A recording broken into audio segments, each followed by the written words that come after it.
sold it out. I really appreciate it. So this book is a memoir.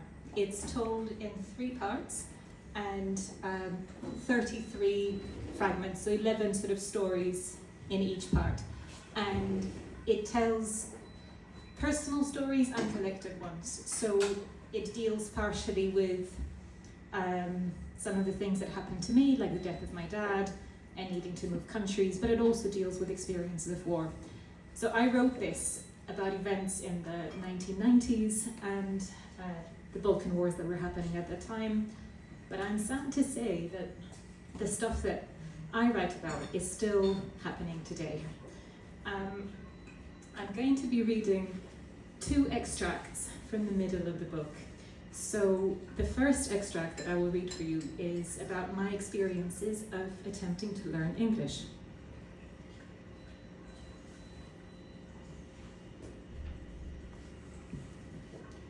From the beginning of our acquaintance, the English language is at best a puzzle and at worst a torment to me. And, judging by her expression, it also seems a significant torment to my English teacher. During the lessons, she often stretches out in her seat like a socialist Ophelia, her eyes shut and her long hair hanging loose over the back of her chair, the red class diary clutched to her chest. This book, A3 size and hardbound, is usually a fearsome weapon in the hands of the more energetic educator, liable to connect with a resounding thwack against the craniums of the dreamy and the chatty. Since I normally fall into both categories, the risk is usually very high, but not with her. In a voice that seems to carry her last reserves of strength, our teacher tells us that the first and most important greeting in English is, "How do you do?" and instructs us to memorize and practice this essential phrase. We try, but she judges that our efforts lack conviction and the proper pronunciation. We must do better, and we spend the rest of the lesson repeating the phrase to each other, investing the syllables with extra emphasis and vowels, massacring and massaging its poor component parts, until the resulting mangle resembles no known human language. We are issued with dog-eared textbooks that star Sandy and Sue and their witless compatriot Billy. Sandy and Sue are forever trooping off to see some British landmark and share important local knowledge. Oxford Street is a very busy street in London, they say, following a visit to Trafalgar Square. Billy doesn't seem to be permitted to accompany them on their outings, because his decision-making is poor and he brings shame to the collective by always making elementary mistakes. He shows up wearing odd socks and his jumper on backwards, and everybody laughs at him. Silly Billy. Our English teacher has been having an extended emotional crisis and appears disinterested in teaching us anything, which I find a refreshing and enlightening attitude in an educator. Occasionally, she will rouse herself from her torpor to tell us a story or instruct us to watch Sky News, which we don't have. But it's usually a safe bet that if we are quietish, we will be left alone. Most lessons she spends slumped or propped up on her desk, holding her face in her hands and digging her fingers into her temples, her mouth twisted as though our presence in the classroom causes her physical pain. One time, she utters sounds that at first we take to be another incomprehensible English word, and which we obediently repeat back to her. "Oh, oh," moans our teacher. "Oh, oh, oh," we echo, which results in her fleeing the classroom and the principal storming into it. Between the combined efforts of our textbooks, old, and our teacher, young, at the end of the year, the sum total of my English knowledge is a handful of phrases that have prepared me to converse at a Cotswolds garden party in the 1950s. "How do you do?" "Oxford Street is a very busy street in London." Surprisingly, none of this is of any use to me at all when I start attending English school in the West. Once I have exhausted "how do you do," I have nothing more to say, and in the absence of words, I live the life of the Parisian mime. Each school day is an improvised, elaborate performance, and when I'm not sure what else to do, I just smile and nod and smile. In spite of the near constant smiling, I don't feel very cheerful. Words I can't follow fly at me like a cloud of hostile gulls. My face aches and my tongue feels heavy as stone, with questions I can't ask, the jokes I cannot make. I trudge through the wasteland of the unwillingly mute for a solid 6 months before I find a lifeline, a savior, my Rosetta Stone. Baywatch. The script is simple and repetitive, the acting melodramatic, and the plot could be followed by the comatose. I love everything about it. I am charmed by the energy of the characters, so much sprinting, by their gleaming physiques, by their incredible success rate at retrieving those in peril on the sea and single-handedly thwarting all seaside villains, from dodgy businessmen to terrorists. I am riveted from the first sequence of slow-motion running down beaches in Red Swimwear to the last end of the credits. It's the first thing in my new life and my new country that I can make sense of. I inhale every episode I can find, and by the end of season 2, I am starting to speak English, complete with American accent. Even as I become more fluent, English remains a confounding language. Each day it sets out to trick me in a new way. Why are plough and cough written so similarly, but pronounced so differently? Why is the I pronounced as E in Islington, but I in Ireland? Why does draft turn into draft, but court is never calfed?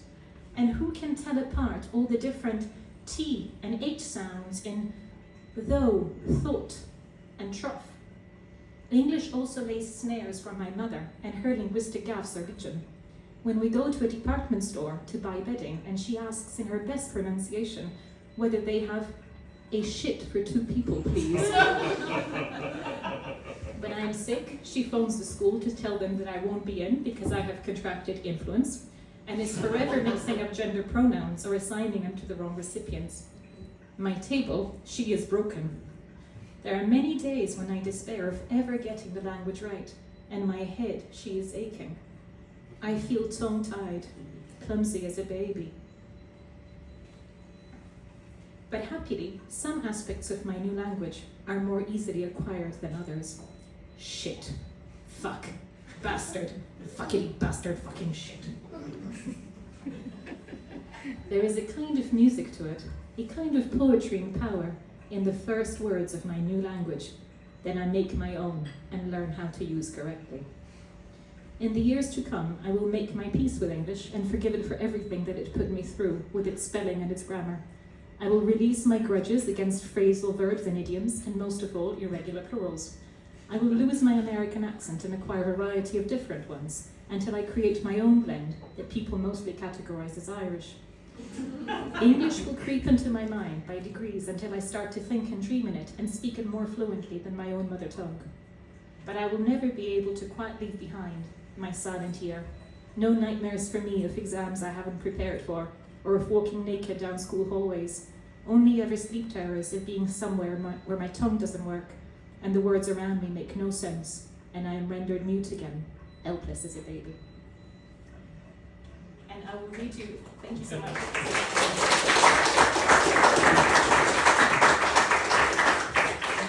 That's really kind. And I will read you another little bit which talks about experiences of war. So this is about life in Belgrade during the time that the Balkan Wars were happening. War in my city. The city is far from the front lines and the bloody savage maw of the war, but the war changes its landscape all the same.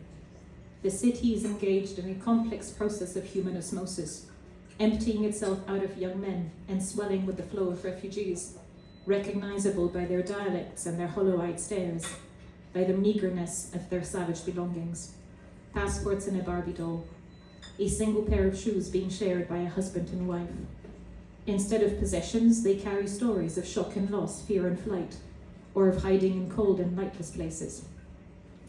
The city has turned into a greyer, bleaker, more frayed version of itself, as though it has become wedged into a time loop of an unending winter day. Dark humour seems to be the only thing readily available in the years when the conflict and inflation are escalating, and the sanctions are at their full strength. No planes are permitted to fly in or out. There are few cars on the street, and there is no petrol available. And usually no money for petrol when it does surface. People walk a lot and talk about our city being the eco-capital of Europe, as in the absence of traffic. Our air must surely be positively alpine. We talk about the city being a jewel of free enterprise, as people sell their possessions from their car boots, as an industry of stone-faced men with long black coats springs up on street corners to exchange your money on the black market, and other men sit on the curb touting Coca-Cola bottles filled with what everybody hopes is petrol. We talk about being a city of eternal hope, as people carry empty totes everywhere just in case they spot the arrival of something in a shop somewhere. I hear many jokes about the empty bags being full of optimism. Newspapers advertise embargo pie and other recipes for cakes which can be made without eggs, butter, or sugar. Our household, like all the others, is churning out embargo brews, reusing tea leaves and coffee grounds. And when those are gone, then chicory or carob or foraged herbs, until all traces of taste have seeped away, and the drinks have been transmuted into homeopathic remedies. We sit in the dark and sip our hot dark water, and to pass the time, we tell stories or play endless rounds of cards by candlelight. Power cuts are frequent and heating is rare. We have become the people of the blankets. The cold is implacable and unstoppable. It sneaks through our thin window panes and underneath the doorways, and steals into our bones and won't get out. Dog is much in demand for his warming powers, and lucky is the person on whose feet he chooses to settle. In spite of Dog's undisputed intelligence, we haven't been able to explain to him why it's too risky to use the lift.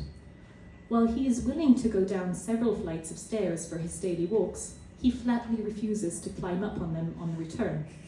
Instead, he settles himself in front of the dead lift with the dignity of a civil rights protester and will not be budged. In the end, we have no choice but to awkwardly hoist him into our arms and carry him up 9 flights of stairs that seem significantly fewer on the way down.